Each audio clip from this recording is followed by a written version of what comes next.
Welcome to the Single Friendly Church webinar on Mother's Day. In this webinar, we're going to unpack a piece of research we did in 2022 about single people's experience of Mother's Day in church. From this research, we'll share some practical tips for churches and leaders on how to celebrate or recognise Mother's Day in a way that is sensitive and inclusive for everyone. Now, we know that Mother's Day can be a difficult day for lots of people for lots of different reasons, but this is especially the case for many single people.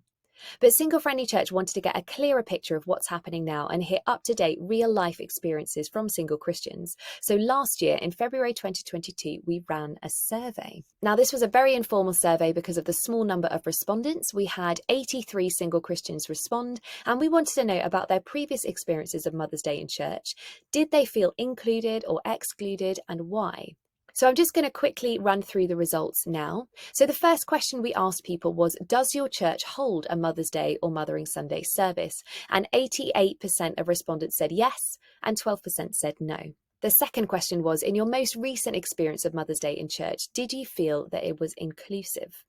Now, 31% of people said yes, it was very inclusive. 45%, so almost half, said it was okay, it could have been more inclusive. And 24% of people said no, I felt uncomfortable. We then asked people, what did the Mother's Day service focus on? And this was a multiple choice question, so people could pick as many options as were relevant. So 71% of people said that it focused on mothers, 7% said it focused on godparents, 40% said it referred to all women, 20% said it covered mentors and other parental figures, and 10% said the mother church. The next thing we asked was, do you think that churches handle Mother's Day sensitively? And this was a general question and people could write whatever they wanted. And we want to start on a positive note because it's really important to celebrate what churches are already doing well. And there were quite a few encouraging comments of churches who found a good balance of celebration and sensitivity. Now, some people said that their experience of Mother's Day varied depending on who was leading the service. And we wanted to highlight this because it shows the importance of considering who is leading your Mother's Day service, briefing your leaders, and maybe mixing it up so it's not just parents leading from the front on that day. Now, respondents did share a lot of negative experience of Mother's Day. I'm sure most of us can probably think of several reasons why Mother's Day might be a difficult time for single people, but there may be some thoughts that come up here in the survey responses that you haven't considered before. So some people found it hard because of the exclusive focus on mothers. They felt awkward or left out, or it caused pain because those attending wanted to be a mother and it hadn't happened. A lot of people talked about how other forms of motherhood were ignored, and this is really key because an exclusive focus on mothers isn't just painful or awkward for childless people because they feel left out. It can also devalue the mothering roles that people play outside of their biological and adoptive motherhood. One person here said, we need awareness that we can all have a mothering role, whether we are single, have children or not. And there were several comments about how people didn't feel like these roles were seen or appreciated on Mother's Day. Another thing that came up was the lack of acknowledgement that Mother's Day can be painful. Now, lots of single people in our experience and in the survey said that when churches talked about Mother's Day being painful, the focus is sometimes just on people who have lost mothers or couples who are struggling to have children. And churches seem to overlook the pain of single people who were not meeting anyone to have children with, or people who have health issues or disabilities not related to fertility, which makes pregnancy not an option for them. Several people talked about the difficult experiences with their own mother, which sometimes made the idealized view of mother figures more difficult. This person said everyone expects Christians to come from a happy family, and it's just not always the case. And also people mentioned the challenges of parenthood, particularly single parents, feeling like you have to live up to an impossible standard of motherhood when you're doing it alone. We also had one person say, we had a child who was profoundly disabled in our church and didn't have a clue that it was Mother's Day. The mother sobbed as all of the children were told to go to the front and collect flowers for only the mothers. Now, it can be hard for church leaders to make Mother's Day an inclusive day because sometimes even with the best intentions, some things just don't work. And several people commented that actually giving flowers to everyone actually for them felt patronizing. And one woman was adamant that she didn't want flowers because she wasn't a mother and would rather sit there quietly than have the attention put on her. And sometimes people just unintentionally got left out. One person said, children are supposed to bring the flowers into church and give them out to all of the women, but they don't like approaching people who they don't know, so some of us get left out.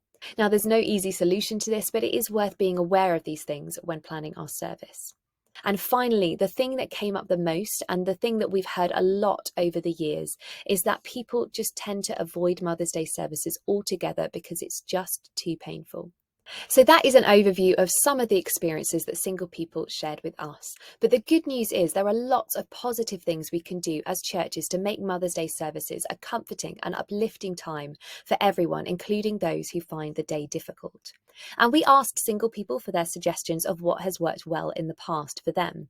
And the point that came up the most was to include all mother figures and to emphasize that we can all be mothers and have different mother figures in our lives.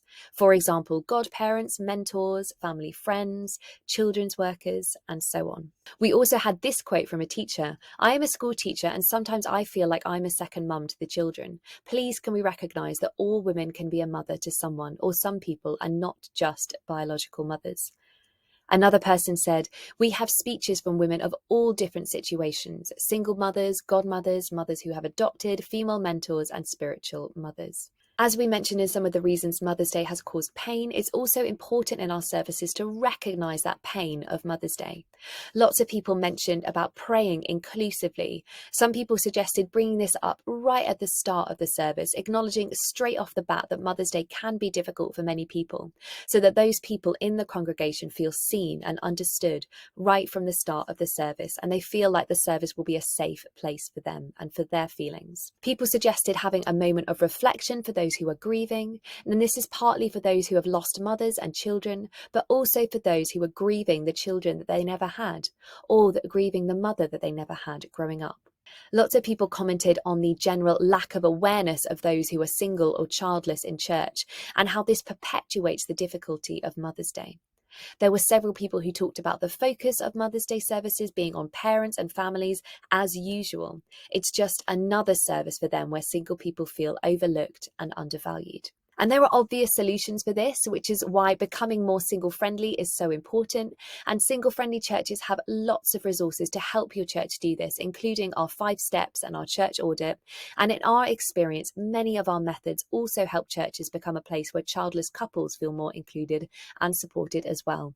And you can find all of these resources on our website, and you can sign up to do our audit tool on there as well. Other suggestions that came up in the Mother's Day survey included focusing on the mothering nature of God. Another suggestion that came up a few times was to do something to bless single parents. One person said, "We have done a special meal for single mums with entertainment and childcare." And the nice thing about this is it can be done outside of a Sunday service as well. And it feels special for the single mums, or perhaps single dads as well, to show them that they're seen and appreciated. But sometimes, despite our best efforts, some people will just find Mother's Day too painful and will avoid church on that day. And this came up in our survey several times. And this is a very personal thing, and it might just be the best decision for them. So if you know of certain members of your church who do find it difficult, you could inform them of what you're planning in advance, perhaps to reassure them that the service will be inclusive. Or you could consider holding an alternative Mother's Day service, even a short one, for those who find it a difficult day. And now Jackie is going to talk a bit about how we can open up Mother's Day in our sermons in church to make it more inclusive and relevant for everyone. There are a number of ways of approaching Mother's Day, or Mothering Sunday, in a way that actually opens it up to the wider family of the church in a much more meaningful way. So here are 3 ideas to start with. Firstly, go back to the roots of Mothering Sunday, which, as you may have heard before, had very little to do with Mother's Day, which was only invented in the 1920s. Mothering Sunday goes a lot further back. At the time, the focus was on place, returning to your mother church, the church where you were baptized or nurtured in the faith, and reconnecting with the roots of your faith and your identity in Christ. While this tradition may be very familiar to some of you, it may seem unfamiliar or archaic to others, but it does have a role today. Taking time to reflect on your spiritual role and roots and identity can be a really useful and special exercise. It could involve looking back at people, places and experiences that have nurtured your faith and how that might have changed over time. Second thing is to think about spiritual family and community. When we think about Jesus' attitude to family, there's really hardly any emphasis on biological family.